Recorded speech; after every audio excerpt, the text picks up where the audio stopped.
नमस्कार, सर्वांचं स्वागत आहे आपल्या उत्कर्ष इन्स्टिट्यूटच्या या ऑनलाईन लर्निंग प्लॅटफॉर्मवरती. बघा, येणाऱ्या कालखंडामध्ये जी काही तलाठी भरती प्रक्रिया होऊ घातलेली आहे, त्या तलाठी भरती प्रक्रियेच्या अनुषंगानं जी काही माहिती आहे, त्यामध्ये भरती प्रक्रिया कशी राबवली जाते, त्याचा अभ्यासक्रम काय असतो, त्याच्या फॉर्म भरण्यासाठी आवश्यक असणारे डॉक्युमेंट्स काय असतात, सिलेबस काय आहे याबाबतची, आणि परीक्षेचं स्वरूप काय असतं, शैक्षणिक पात्रता काय असतात, वयोमर्यादा नेमकी काय आहे याबाबतची इत्यंभूत माहिती आजच्या या सेशनच्या माध्यमातून तुम्हाला मी देण्यासाठी समोर आलेलो आहे. पुन्हा एकदा स्वागत करतो आपल्या उत्कर्ष इन्स्टिट्यूटच्या ऑनलाईन प्लॅटफॉर्मवरती. जर चॅनलवरती नवीन असाल तर चॅनलला सबस्क्राईब करा. जर जे तुमचे मित्र तयारी करणारे असतील त्यांच्यापर्यंत ही माहिती निश्चितपणे पोहोचायला विसरू नका. लिंक निश्चितपणे शेअर करायचंय आणि लाईक सुद्धा करायला विसरायचं नाहीये. चला तर मग आपल्या या मूळ मुद्द्याकडे बघा. आजच्या व्हिडिओच्या माध्यमातून या ठिकाणी काय काय पाहायचंय, तलाठी पदासाठीची वयोमर्यादा किती आहे, तलाठी पदाची निवड कशी केली जाते, पगार किती असतो, तलाठी परीक्षेचा अभ्यासक्रम काय आहे, याच्यासाठी आवश्यक असणारी जी काही कागदपत्र आहेत, डॉक्युमेंट्स आपण म्हणतोय, ठीक आहे, ती कागदपत्र काय लागतात, ही कागदपत्र काय आवश्यक असतात, ही सगळी माहिती इत्यंभूत म्हणजे परीक्षेला तयारी करण्यापूर्वी ही पूर्व तयारी म्हणून आपल्याला ही माहिती असणं गरजेचं आहे. ठीक आहे, तर चला सुरुवात करूया. बघा, त्याच्यामध्ये पहिला आहे की तलाठी होण्यासाठी काय करावं लागतं. तर लक्षात ठेवा, हे पद जे आहे कोणत्या विभागाच्या अंतर्गत कार्यरत आहे, तर महाराष्ट्र शासनाचा महसूल विभाग. महसूल विभागाचं सगळ्यात म्हणजे या ठिकाणी आपण म्हणूया की ग्राम स्तरावरचं हे पद आहे. तलाठी या पदाचं आजचं जे नाव असणार आहे, लक्षात ठेवायचं, ग्राम महसूल अधिकारी असं नामकरण याचं करण्यात आलेलं आपल्याला पाहायला मिळतं आहे. लक्षात ठेवा, काय म्हणतात त्याला, ग्राम महसूल अधिकारी अशा प्रकारचं या ठिकाणी याला नामाभिधान म्हणजे नामकरण केलं गेलेलं आहे. अगोदर त्याला तलाठी म्हटलं जायचं. ठीक आहे, तलाठी ही पद गट क स्तरावरचं असणार आहे, विभागातलं असणार आहे. त्याच्यामध्ये तलाठी पदासाठी कोणत्याही प्रकारची मुलाखत होत नाही. ठीक आहे, आता याचं काम काय असणार आहे, तर लक्षात ठेवा, महसूल जमा करणं आणि संबंधित महसुलाच्या संबंधीमध्ये जे काही रेकॉर्ड्स असतील ते ठेवणं, बरोबर. यासाठी तलाठी महसूल विभागांतर्गत या ठिकाणी काय करतो, काम करत असतो. ठीक आहे, तलाठी पदासाठी ही भरती प्रक्रिया जी आहे ती सरळ सेवा पद्धतीने होत असते. कशा पद्धतीने होती रे, सरळ सेवा पद्धतीनं. आणि किमान म्हणजे याच्यासाठी शैक्षणिक अर्हता जी आहे, लक्षात ठेवा, ती काय असणार आहे रे, तर किमान तलाठी पदासाठी शैक्षणिक पात्रता काय असते, तर लक्षात ठेवा, कमीत कमी तुम्हाला या ठिकाणी काय असलं पाहिजे, पदवी. पदवी म्हणजे काय रे, तर तुमचं ग्रॅज्युएशन कंप्लीट असलं पाहिजे. आता इथं लक्षात घ्या की बऱ्याच जणांना प्रश्न पडतो की मग सर पदवी फक्त कला शाखेत चालते का, आर्टची चालते का, तर नाही, कोणत्याही म्हणजे युजीसीच्या अंतर्गत कार्यरत असणाऱ्या मान्यताप्राप्त विद्यापीठ असणारं जे आहे, बरोबर, युजीसीची मान्यता प्राप्त असणारं विद्यापीठ, त्या विद्यापीठाची कोणत्याही शाखेची पदवी या ठिकाणी चालणार आहे. हे सुद्धा तुम्हाला काय करायचं, लक्षात ठेवायचंय. त्याचबरोबर तांत्रिक शिक्षण मध्ये तुम्ही इंजिनिअरिंग जरी असेल तरी चालणार आहे, मेडिकल असेल तरीही चालणार आहे. ठीक आहे, कमीत कमी तुम्ही पदवीधर असणं गरजेचं आहे. जास्तीत जास्त शिक्षणाची अट कधीही कोणत्याही पदाला लावली जात नसते, त्यामुळे इथं सुद्धा ती जास्तीत जास्तची अट असणार नाही. तर कमीत कमी किमान तुम्ही पदवीधर असाल, पदवी धारण करणारे असाल, तुमचं ग्रॅज्युएशन कंप्लीट पाहिजे.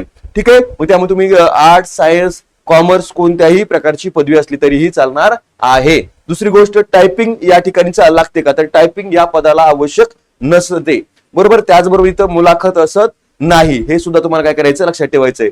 आता त्याच्यानंतर जर बघितलं तर तलाठी पदासाठी परीक्षा पद्धत कशी असते, म्हणजे विषय कोणते असतात, म्हणजे अभ्यासक्रम काय असतो, परीक्षा कशी आयोजित केली जाते. तर बघा, एकच परीक्षा असते. सरळ सेवा भरती प्रक्रियेमध्ये प्रामुख्यानं एकाच परीक्षेच्या माध्यमातून म्हणजे निवड केली जात असते.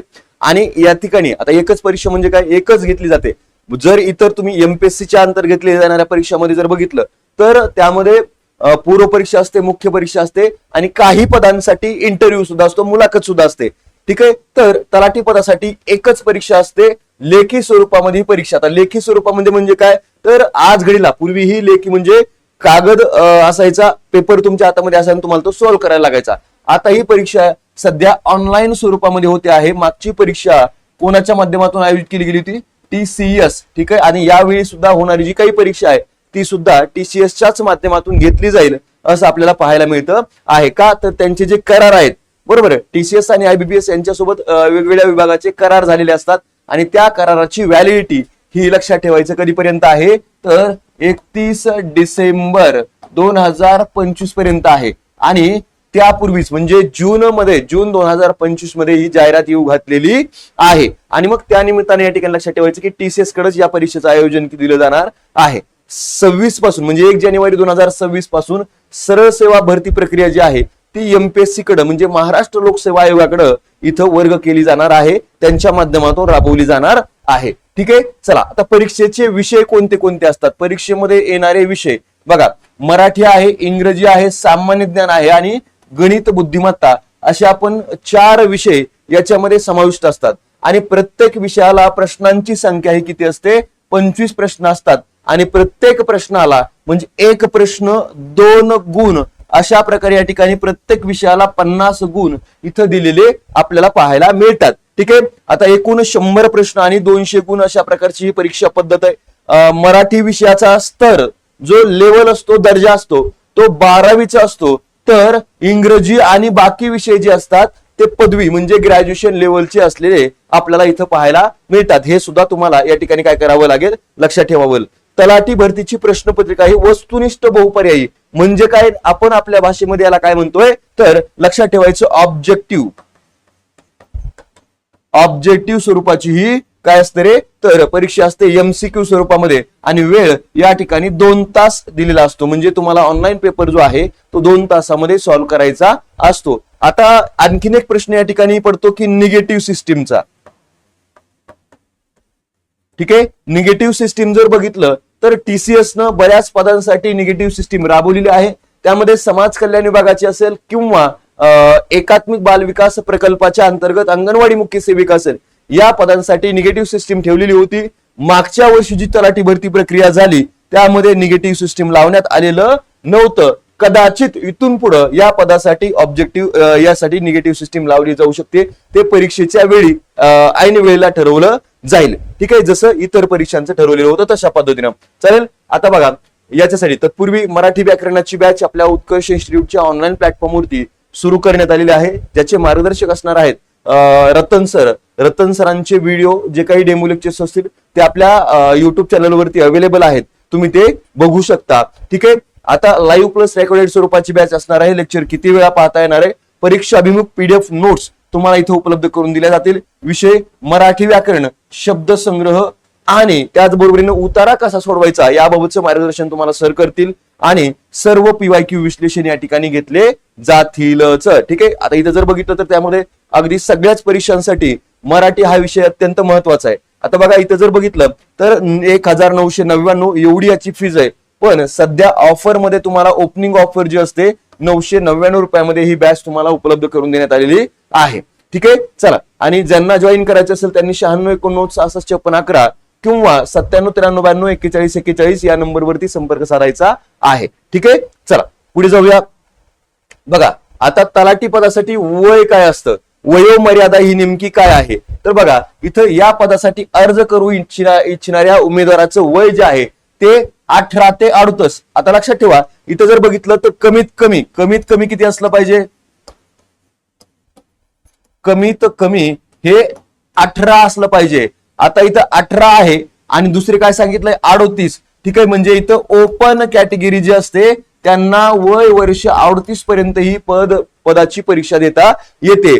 पण इथं जर बघितलं इतर मागास प्रवर्ग जे आहेत ज्यांना आरक्षणाची तरतूद आहे, म्हणजे कोणताही प्रवर्ग असू द्या त्यांच्यासाठी या 38 मध्ये 5 वर्षाची सूट दिलेली आहे. म्हणजेच काय तर त्यांना 43 वर्षापर्यंत फॉर्म भरता येणार आहे. ओपन साठी 38च, पण ज्यांना आरक्षण आहे मग प्रत्येक म्हणजे EWS असेल, SCBC असेल, OBC असेल, SC असेल, ST असेल किंवा इतर मागास प्रवर्ग ESBC सगळे या ठिकाणी आपल्याला पाहायला मिळतात. चालेल. त्यांच्यासाठी काय केलेले आहे तर 5 वर्षाची शिथिलता दिलेली आपल्याला पाहायला मिळते. म्हणजे त्यांना 43 वर्ष वयापर्यंत फॉर्म भरता येतो आहे. दिव्यांगांना अजून याच्यामध्ये सूट आहे. त्याच्यानंतर माजी सैनिक असतात त्यांना मोठ्या प्रमाणामध्ये वयाची सूट आपल्याला पाहायला मिळत असते. त्यामुळे हे तुम्हाला लक्षात घ्यायचं आहे. ठीक आहे. चला आता याच्यानंतर पगार किती असतो तर लक्षात ठेवा इथं जर बघितलं तर 9,300 ते 34,800 दरम्यान हा आपल्याला पगार पाहायला मिळतो. बेसिक आहे. ठीक आहे. याच्यामध्ये भत्ते वगैरे प्रचंड प्रमाणामध्ये असतात, हे सुद्धा तुम्हाला काय करायचं लक्षात ठेवायचं आहे. आणि याच्यामध्ये धोरणामध्ये बदल होऊ शकतो, लक्षात ठेवा. वेतन धोरण जेव्हा लागू होईल, वेतन आयोग लागू होईल, त्याच्यानुसार या ठिकाणी याच्यामध्ये बदल होऊ शकतो, पेमेंट वाढू शकतं, कमी नाही पण वाढू शकणार आहे. आता पदासाठी अर्ज करण्यासाठी आवश्यक असणारे डॉक्युमेंट कोणते लागतात बघा. ठीक आहे, पदवी प्रमाणपत्र म्हणजे डिग्री सर्टिफिकेट तुमचं लागणार आहे, किंवा लास्ट इयरचा मार्कशीट सुद्धा तुम्हाला या ठिकाणी देता येऊ शकतो जर डिग्री सर्टिफिकेट तुम्ही काढलेलं नसेल तर. ठीक आहे, महाराष्ट्र आदिवासी प्रमाणपत्र ज्याला आपण डोमसाईल म्हणतोय. ठीक आहे, आधार कार्ड नंबर आहे, अपडेटेड व्हेरीफाईड असला पाहिजे, ओटीपी व्हेरीफाईड. नॉन क्रिमिनल लागणार, तुम्ही जर आरक्षणाचा लाभ घेणार असाल तर नॉन क्रिमिनलची या ठिकाणी याला आपण एनसीएल म्हणतो बघा. ठीक आहे, एनसीएल लागणार आहे. आणि जवळचा ज्यावेळी तुम्ही फॉर्म भरताय त्यावेळेचा या ठिकाणी कलरचा फोटो लागणार आहे. हे प्रामुख्यानं इथं वयाचा एक पुरावा तुम्हाला द्यावा लागणार आहे, आधार कार्डच्या माध्यमातून किंवा वोटर आयडीच्या माध्यमातून तुम्हाला तो देता येऊ शकतो. जिथं तुमचं बर्थ डेट काय केली असेल, मेन्शन केलेली असेल, तिथं तुम्हाला तो वयाचा पुरावा म्हणून या ठिकाणी देता येणार आहे. गव्हर्नमेंटचा कोणताही बरं का, त्यामध्ये टीसी असेल, कोणताही चालेल. ठीक आहे, हे प्रामुख्याने काय करायचं तुम्हाला लक्षात ठेवायचं आहे. चालेल. आता त्याच्यानंतर बघा या ठिकाणी पुन्हा तुम्हाला सांगतो की तलाठी भरती प्रक्रियेची जी काही बॅच आहे ते आपण आपल्या उत्कर्ष इन्स्टिट्यूटच्या ऑनलाईन प्लॅटफॉर्मवरती सुरू केलेली आहे. त्याची मूळ फीस 3,499 रुपये आहे. फक्त तुम्हाला 1,499 रुपयामध्ये ही बॅच पूर्ण विषय असणारी बॅच याच्यामध्ये उपलब्ध करून देण्यात आलेली आहे. मराठी, इंग्लिश, गणित, बुद्धिमत्ता त्याचबरोबर जीके हे चारही विषय इत्यंभूत आणि डिटेलमध्ये तुम्हाला या बॅच मध्ये शिकायला मिळतील.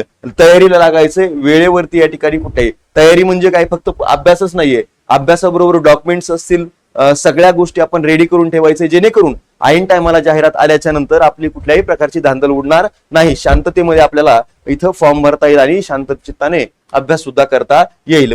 सोबतीनं ही बॅच तुमच्या सोबत असणारच आहे, त्यामुळे कुठल्याही प्रकारची चिंता करायची नाही. ज्यांना तयारी करायची आहे, ज्यांना पोस्ट मिळवायची, त्यांनी निश्चितपणे ही बॅच जॉईन करून घेऊ शकता. लाईव्ह प्लस रेकॉर्डेड फॉर्मॅटमध्ये बॅच आहे, जेणेकरून काय तर लाईव्ह जर तुम्हाला अटेंड करता नाही आलं तर रेकॉर्डेड लेक्चर हे किती वेळा पाहता येणार आहे, नोट्स तुम्हाला उपलब्ध असणार आहे, तर अनुभवी मार्गदर्शक तुम्हाला मार्गदर्शन करणार आहेत. ही सगळी या ठिकाणी तुम्हाला माहिती आजच्या या सेशनच्या माध्यमातून देतो आणि थांबतो. Thank you so much. All the best all of you. ज्यांना बॅच जॉईन करायचे त्यांनी संपर्क साधायचा आहे 9793924141 किंवा 9619665611 या नंबरवरती तुम्ही संपर्क साधू शकता. Thank you so much.